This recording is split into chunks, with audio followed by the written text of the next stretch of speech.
السلام علیکم دوستو، امید کرتا ہوں آپ خیریت سے ہوں گے۔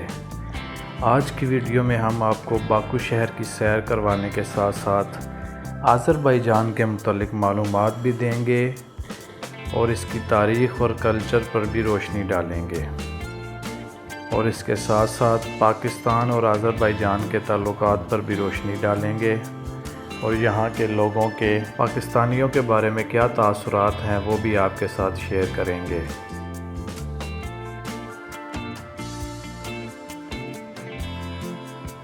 باکو آذربائیجان کا دارالحکومت ہے۔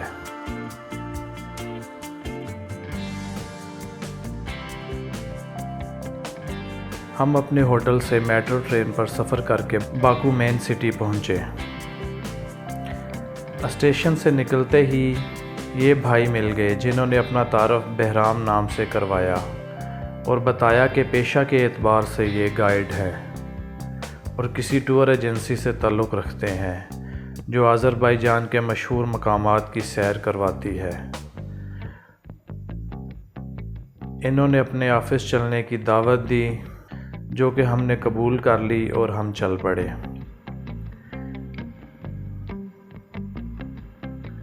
آذربائیجان ایسا ملک ہے جو ایشیا اور یورپ دونوں ملکوں میں آتا ہے۔ اس کا 95% حصہ ایشیا میں اور 5% حصہ یورپ میں آتا ہے، اور دبئی اور ترکیہ کے بعد سب سے زیادہ ایشیائی سیاح اس ملک کا رخ کرتے ہیں۔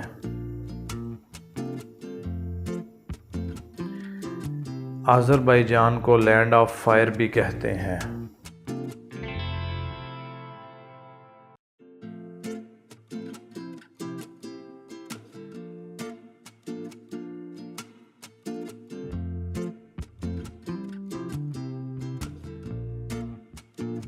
ہمیں کسی گائیڈ کی ضرورت تو محسوس ہو رہی تھی جو کہ انگلش بھی سمجھتا ہو، کیونکہ یہاں زبان کا بہت مسئلہ ہے۔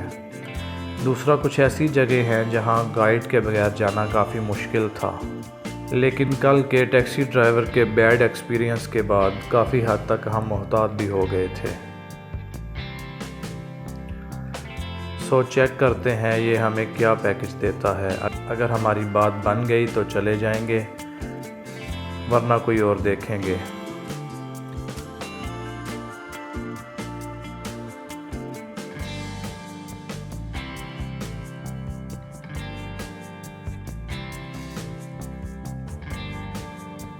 ارد گرد کی شاندار عمارات کو دیکھتے ہوئے اور گائیڈ کی باتیں سنتے ہم اس کے آفس کی جانب گامزن ہیں۔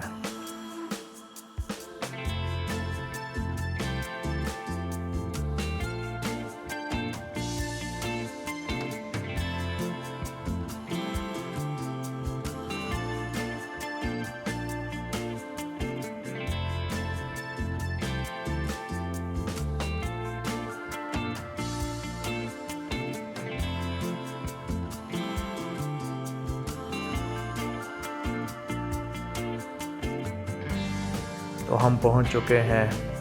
یہ ایک وائن شاپ ہے جہاں ہر قسم کی شراب آپ کو نظر آ رہی ہے۔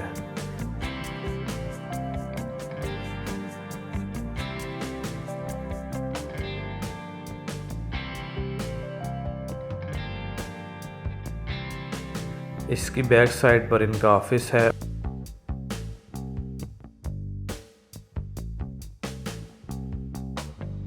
انہوں نے گرما گرم کافی سے ہماری تواضع کی، جس کی مجھے خاص طور پر ضرورت محسوس ہو رہی تھی کیونکہ بارش کے بعد سردی کافی بڑھ گئی ہے۔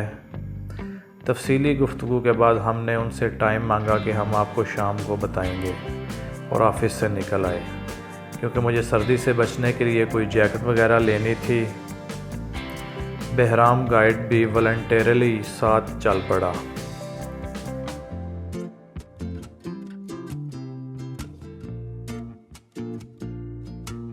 اور ہم اب نظامی اسٹریٹ کی طرف گامزن ہیں جو کہ باکو کی مشہور جگہوں میں آتی ہے۔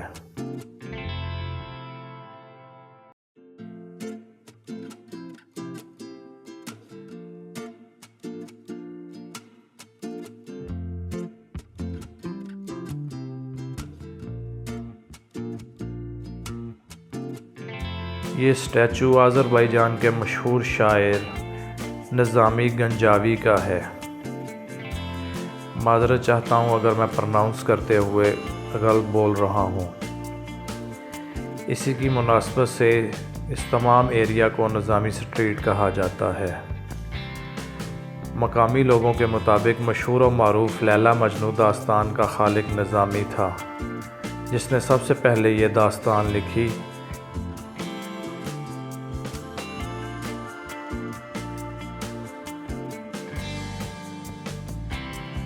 اس کے بعد بہت سے اور لوگوں نے بھی لیلا مجنوں کی داستان لکھی۔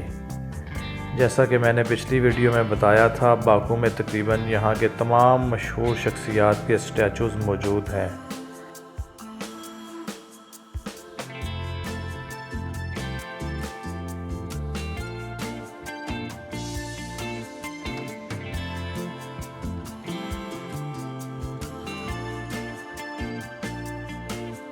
اس اسٹیچو کے بالکل سامنے نظامی میوزیم بھی ہے۔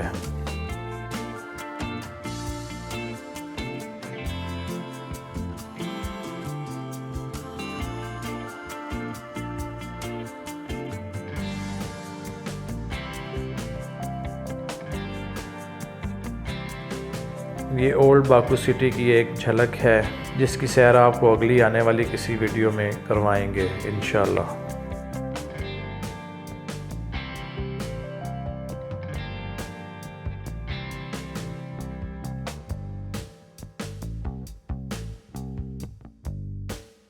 باکو شہر میں یورپ کی وائبز فیل ہوتی ہیں۔ یہاں مرد و خواتین کا لباس خاص طور پر یورپین سٹائل کا ہے۔ یورپین کلچر ہر جگہ ہمیں دیکھنے کو مل رہا ہے۔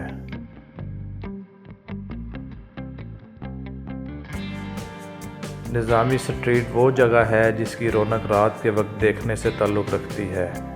رنگ برنگی روشنیاں اور خوبصورت فوارے آپ کی آنکھوں کو خیرہ کر دیتے ہیں، اور مقامی لوگوں کے ساتھ ساتھ سیاحوں کی ایک بڑی تعداد رات کو یہاں موجود ہوتی ہے۔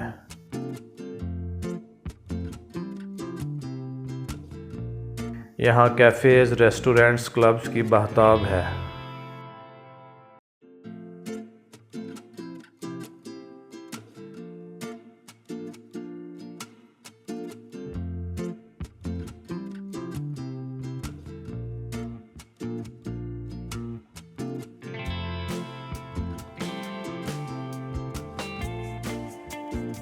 ہم جیکٹ لینے کے لیے شاپ پر پہنچ چکے ہیں۔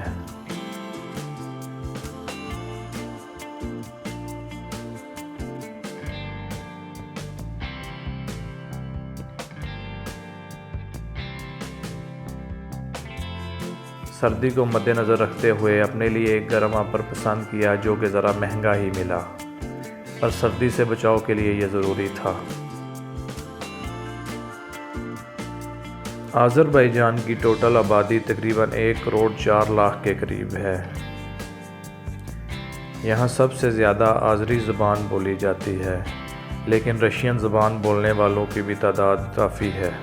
آذربائیجان کا مطلب ہے آگ کی حفاظت کرنے والا، یعنی آگ کی حفاظت کرنے والوں کا ملک آذربائیجان۔ اس کی وجہ یہ ہے کہ زمانہ قبل از مسیح میں یہاں وہ لوگ آباد تھے جو آگ کی پرستش کرتے تھے، یعنی آتش پرست تھے، جس کی جھلک آج بھی یہاں دکھائی دیتی ہے۔ نظامی سٹریٹ پر رات کو لوگوں کی بے انتہا چہل پہل ہوتی ہے۔ اپنی کسی اگلی آنے والی ویڈیو میں آپ کو رات کے وقت یہاں کی سیر کروائیں گے انشاءاللہ۔ کہنے کو تو آذربائیجان ایک مسلم آبادی والا ملک ہے، پر یہاں یورپین کلچر کا رنگ سب سے نمایاں ہے۔ شراب پینا عام ہے، پردے کا کوئی خاص تصور نہیں، سوائے چند بوڑھی خواتین کے سر پر سکارف کے علاوہ۔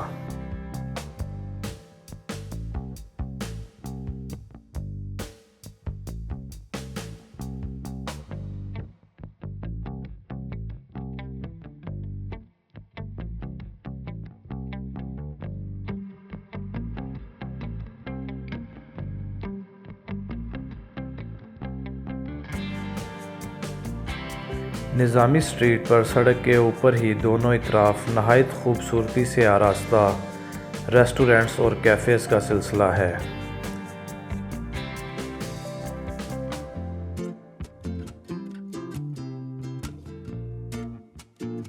اس کے علاوہ بات کی جائے آذربائیجان کی آزادی کی تو سوویت یونین سے سب سے پہلے اسی ملک نے آزادی حاصل کی، جو کہ 30 اگست 1991 کا دن تھا۔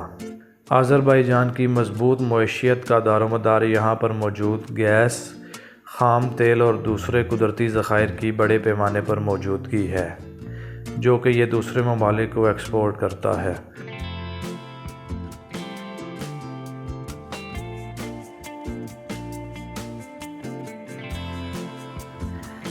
یہاں پر ایک چیز جو میں نے خاص طور پر نوٹ کی وہ انڈینز ٹورسٹ کی بہت بڑی تعداد تھی۔ جس جگہ بھی ہم گئے سب سے زیادہ تعداد میں انڈین ٹورسٹ وہاں موجود تھے، جو کہ انڈینز کی سیاحت میں دلچسپی کو ظاہر کرتا ہے۔ آذربائیجان کے بارڈر کی بات کریں تو اس کے ایک طرف کیسپین سی ہے، دوسری طرف رشیا اور آرمینیا اور جارجیا، ایک طرف ترکی اور ایک طرف ایران کا بارڈر لگتا ہے۔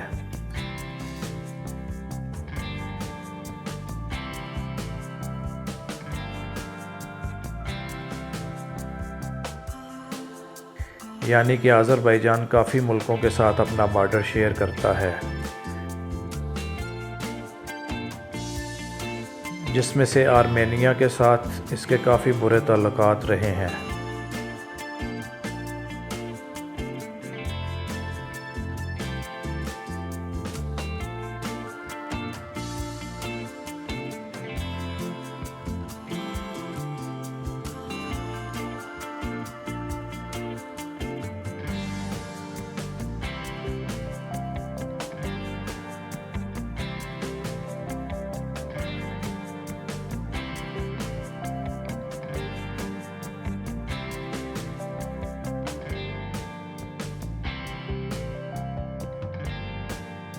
ویڈیو میں نظر آنے والے یہ تمام لڑکے پاکستان سے تعلق رکھتے ہیں، جو پردیس میں اپنے حصے کا رزق کما رہے ہیں اور ہوٹلز اور ریسٹورنٹ سے منسلک ہیں۔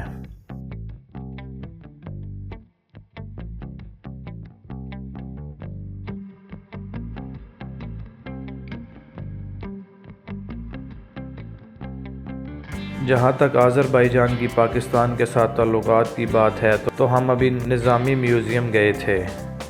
جب ٹکٹ لینے لگے تو انہوں نے ہم سے پوچھا آپ کہاں سے ہیں؟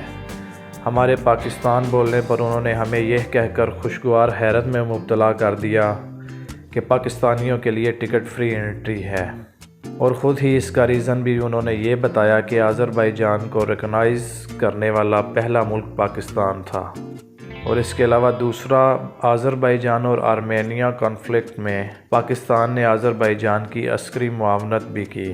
آذربائیجان میں کافی جگہوں پر ہمیں آذربائیجان اور پاکستان کے جھنڈے لگے دکھائی دیے۔ جس کو ہم نے اپنا تعارف پاکستانی کہہ کر کروایا وہ بہت ہی گرم جوشی اور خلوص اور محبت سے ملا۔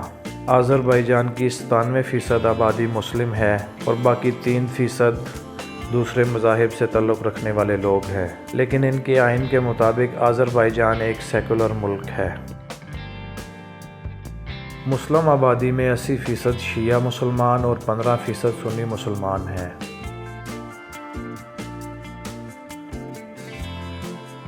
جیسا کہ آپ یہ فوارہ دیکھ رہے ہیں، نظامی اسٹریٹ میں 12 فوارے ہیں جو کہ رات کو ایک دل فریب منظر پیش کر رہے ہوتے ہیں۔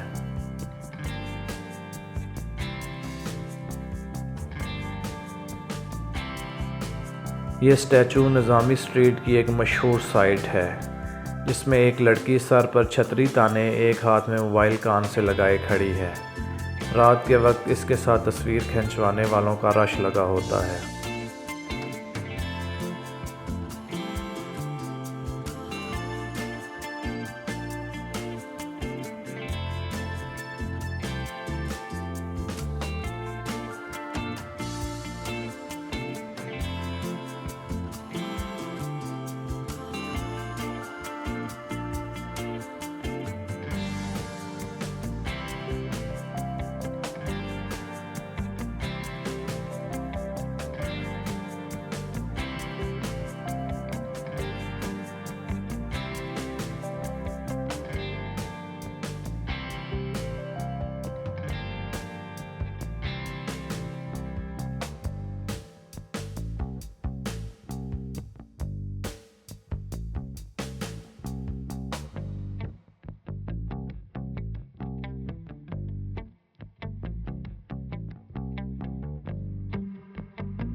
نظامی اسٹریٹ سے نکل کر ہم ساتھ ہی سمندر کی طرف نکل آئے،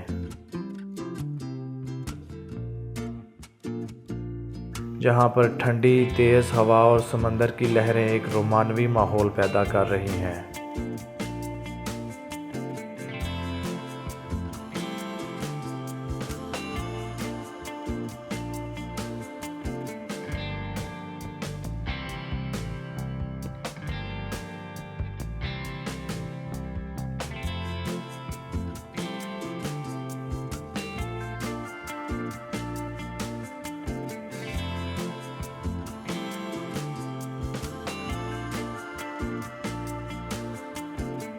یہ باکو فلاور کی عمارت ہے۔ یہاں پہ ایک اہم چیز آپ کو بتاتا چلا جاؤں، وہ چیز جو میں نے آذربائیجان کے لوگوں میں محسوس کی وہ یہ ہے، مطلب مذہبی سے زیادہ یہ لوگ قوم پرست ہیں، اور قوم پرستی ان میں کوٹ کوٹ کر بھری ہوئی ہے۔